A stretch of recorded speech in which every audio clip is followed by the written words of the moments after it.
Hello everyone, welcome back to my channel. કેમ છો? મજામાં? આજે જીન્સના આપણે રિયુઝ આઈડિયા જોવાના છીએ. પહેલાં પણ પાર્ટ 1 મેં હમણાં તમારી સાથે વિડીયો શેર કરી છે. તમે ન જોયો હોય તો તે પણ તમે જોજો. ખૂબ જ સરસ કામની વિડીયો છે. તો આજે આપણે 2 DIY જોઈશું અને એકદમ ફ્રી કોસ્ટમાં છે. તો વિડીયોને લાસ્ટ સુધી જરૂરથી જોજો અને ચેનલ પર તમે ફર્સ્ટ ટાઈમ આવ્યા હોય તો please subscribe to my channel. ચલો, તો સૌપ્રથમ પહેલું આપણે ઓર્ગેનાઇઝર બનાવીશું. અહીં મેં એક પેન્ટ લીધું છે. તમે કોઈ પણ પેન્ટ લઈ શકો છો. તેવું નથી કે બસ આ ટાઈપનું લેડીઝ પેન્ટ જ જોઈએ, તેમાં સ્ટીકરવાળું જ, એવું કંઈ જ નથી. તમે કોઈ પણ નાનું મોટું પેન્ટ તમે લઈ શકો છો. આજે પણ લાસ્ટ વિડીયોની જેમ જ આપણે આખા પેન્ટનો યુઝ કરવાના છીએ. કોઈ જ એક પણ કપડું બચવાનું નથી. તો પહેલાં તો સૌપ્રથમ અહીં પેન્ટને જે બંને જે પગની બાય છે તે આપણે કટ કરી લઈશું.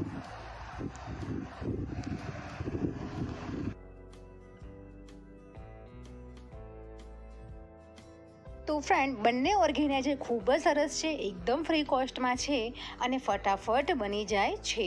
પહેલાંની પણ વિડીયો ખૂબ જ કામની વિડીયો હતી.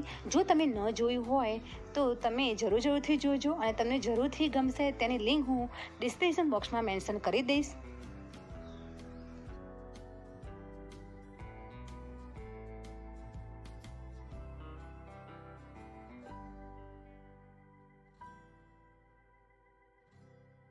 તો આમ મેં જે પગની જે બાય છે તે મેં એક બાજુની કટ કરીને સરસ રીતે એક લંબચોરસ આકારમાં આવી રીતે કાતરની મદદથી કટ કરીને એક પીસ મેં રેડી કર્યો છે.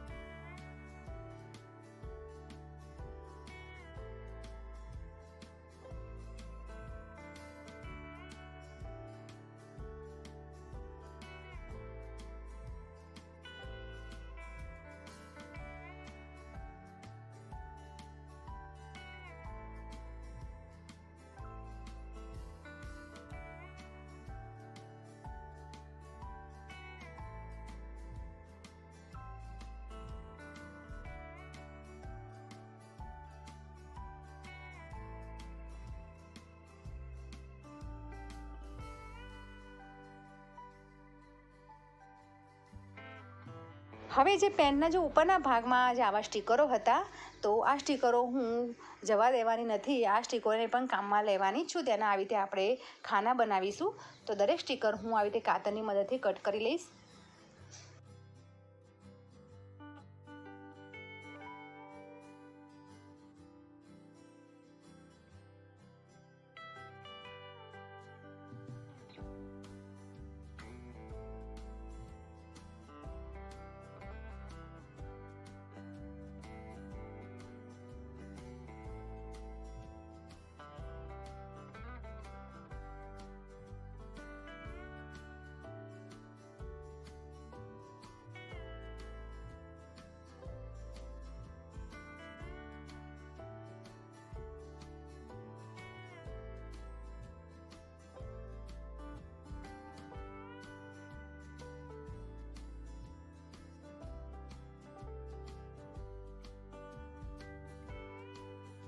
થોડું ડેકોરેશન માટે અહીં મેં રેડ કલરની વેલ્વેટની લેસ લીધી છે.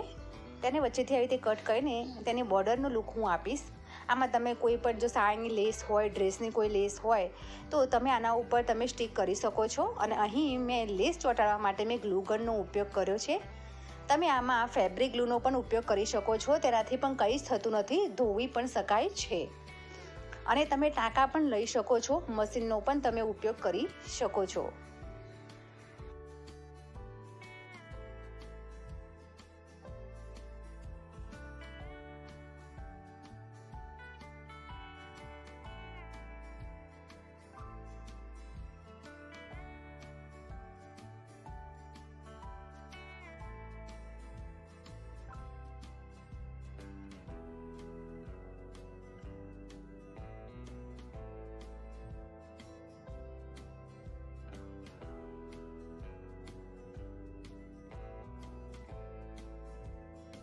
તો આમ તમારે કોઈ પણ પ્રકારનું એટલે કે જેટલા ખાનાનું તમારે આવી રીતે ઓર્ગેનાઇઝર બનાવવું હોય તે પ્રમાણે તમારે આવી રીતે પીસ કટ કરી દેવાના છે. તો અહીં મેં 3 થી 4 પીસ કટ કર્યા છે અને આવી રીતે ગ્લુ ગનની મદદથી હું સ્ટીક કરી દઈશ.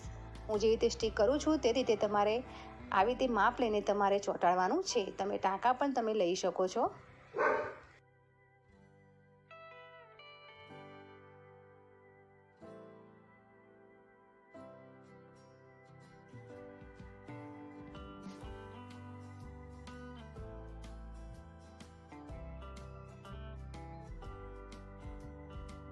હવે જે પેન્ટનો જે બીજો ભાગ એટલે કે બીજા પગની જે બાય છે તેને પણ આપણે ઉપયોગમાં લઈશું. તેને મેં કટ કરી લીધી છે અને તેને લંબચોરસ શેપમાં મેં કાપી દીધું છે. અને જે આપણે જે ઓર્ગેનાઇઝર બનાવ્યું છે તેને પાછળ બેઝ આપવા માટે એ જ માપનું આપણે આવી રીતે ચોંટાડી દઈશું. તમે આમાં સોય દોરાથી સીવી પણ શકો છો, મશીનની પણ મદદ લઈ શકો છો. તો આવી રીતે ફટાફટ થઈ જશે આ ઓર્ગેનાઇઝર. જો તમારે આની નીચે તમારે કાર્ડબોર્ડ પણ તમે રાખવું હોય તો તમે તેની અંદર ફિટ કરી શકો છો. તો ઓર્ગેનાઇઝરનું બેઝ થોડો સ્ટ્રોંગ થશે તો તે પણ તમે કરી શકો છો. કેમ કે બંને વચ્ચે પણ જગ્યા રહેશે તો તમે કાર્ડબોર્ડ પણ તમે ચોંટાડી શકો છો. હવે આવી રીતે જે વધારાનું આજુબાજુનું જે કાપડ છે, જે ખાના બનાવ્યા છે તો તેનું આજુબાજુનું થોડું કાપડું વધ્યું છે 1/2 ઇંચ જેટલું, તેને આપણે કટ કરી લઈશું. અને કટ કરીને પછી આપણે તેની આજુબાજુ એક લેસ ચોંટાડીશું. તો આમાં તમે રેડ કલરની લેસ તમે કોઈ પણ કલરની તમે લેસ ચોંટાડી શકો છો. અહીં મેં બ્રોકેડનું કાપડ લીધું છે, ડ્રેસની મેં લેસ લીધી છે તો તે હું ચોંટાડીશ.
તો આમ ઓર્ગેનાઇઝર રેડી થઈ ગયું છે. અને અહીં એક મેં થોડું ડેકોરેશન માટે ગોલ્ડન કલરનું ફ્લાવર પણ મેં ચોંટાડ્યું છે.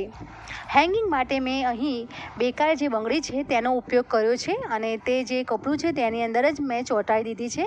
તો સરસ મજાનું એક ઓર્ગેનાઇઝર રેડી થઈ ગયું છે. આ ઓર્ગેનાઇઝર બાળકો બહાર રહેતા હોય, ભણતા હોય, હોસ્ટેલમાં રહેતા હોય તો પણ તેનો ઉપયોગ કરી શકે છે. કોઈ જ આની જગ્યા લેતું નથી. આ ઓર્ગેનાઇઝર ગમે ત્યાં તમે હેંગ કરી શકો છો. અને ઘરની કોઈ પણ કટલરી હોય કે કોઈ પણ તમે આમાં હેંગ કરી શકો છો. ડોક્યુમેન્ટ પણ તમે હેંગ કરી શકો છો. બાળકના પેન્સિલ, રબર પણ હેંગ કરી શકો છો. આમાં તમે મોજા છે, ટાવલ પણ તમે મૂકી શકો છો. તો ફ્રેન્ડ્સ, ફટાફટ બની જતું આ ઓર્ગેનાઇઝર તમને કેવું લાગ્યું તે મને કમેન્ટ કરીને જરૂરથી કહેજો ફ્રેન્ડ્સ. અને તમે જરૂરથી ટ્રાય કરજો.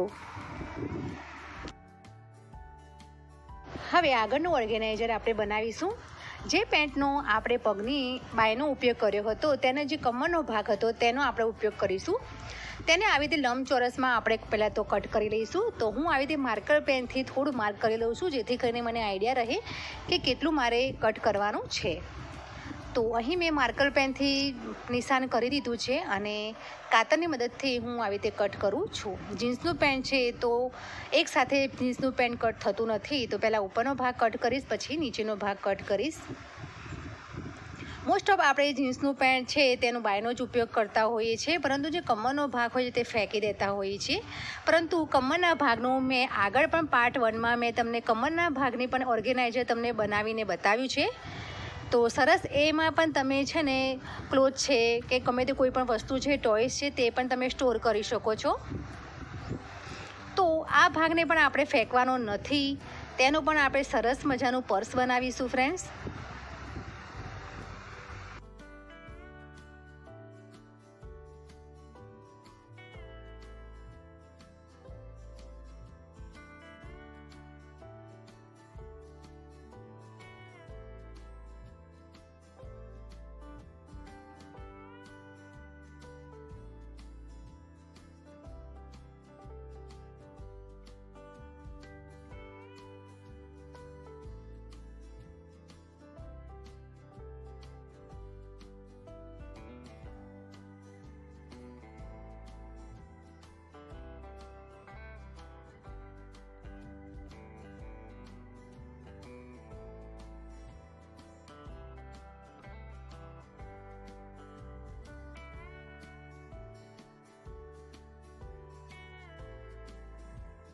આજુબાજુ જે નીચેનું જે લંબચોરસના સાઈડના ખૂણા છે તેમાં મેં 2 થી 2.5 ઇંચ જેટલું આવી રીતે ઊભું અને આડું એવી રીતે ચોરસ આવી રીતે માર્કરથી કરી દીધું છે અને તેને આવી રીતે ખૂણાની જેમ આપણે કટ કરી લઈશું.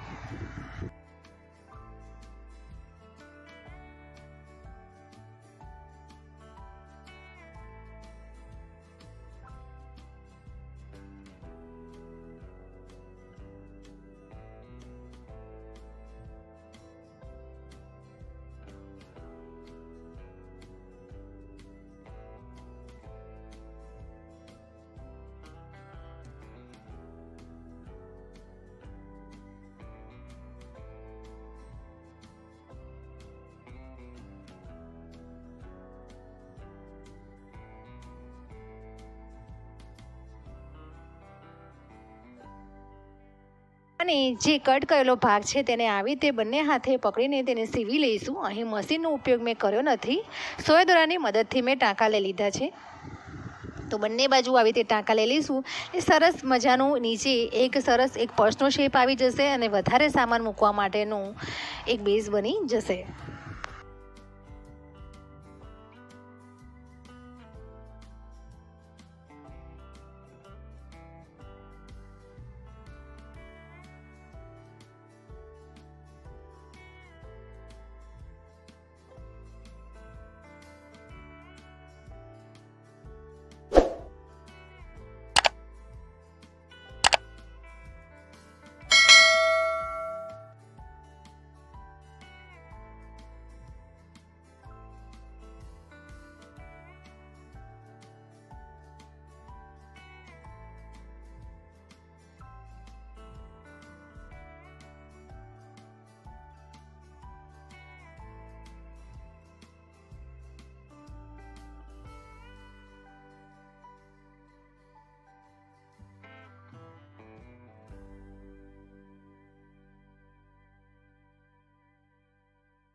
હવે અહીં પર્સ માટેના પટ્ટા બનાવવા માટે અહીં મેં એક દુપટ્ટાનો ઉપયોગ કર્યો છે.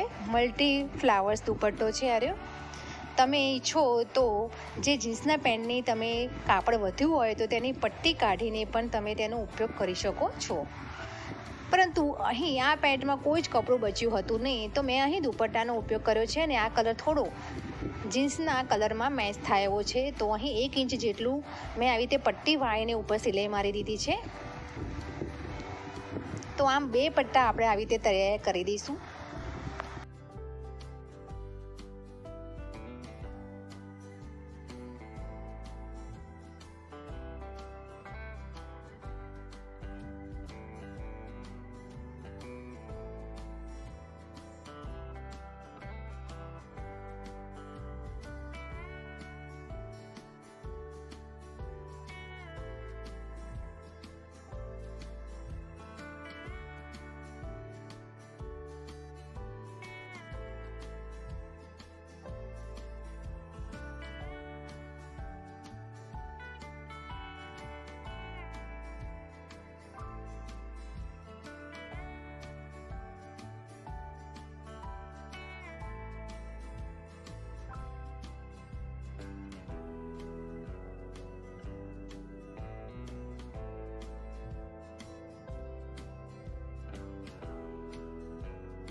તો રેડી થઈ ગયું છે. સરસ મજાનું નવા લુક જેવું પર્સ રેડી થઈ ગયું છે.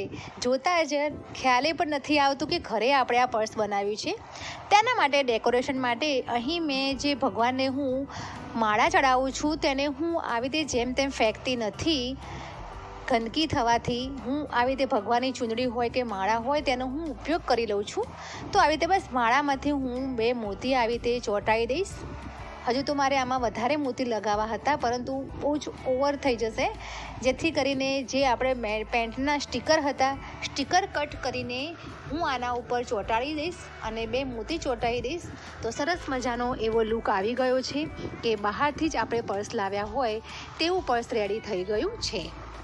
તો આ પર્સમાં તમે કોઈ પણ વસ્તુ આમાં મૂકી શકો છો. ઇઝીથી તમે ક્યાંય બહાર કેરી પણ કરી શકો છો અને એક નવો લુક પણ ક્રિએટ કરી શકાય છે. કોઈ પણ તમે જીન્સનું પેન્ટ પહેર્યું હોય તો તેના સાથે આ પર્સ પણ તમે કેરી કરી શકો છો.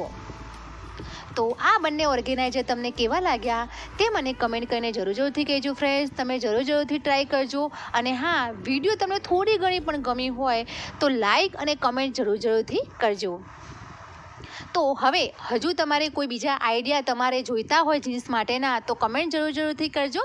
તો હું એક ત્રીજો પણ ભાગ હું તમારી સાથે શેર કરીશ. તો હવે એક નવા આઈડિયા સાથે મળીશું. Bye bye. જય ભારત.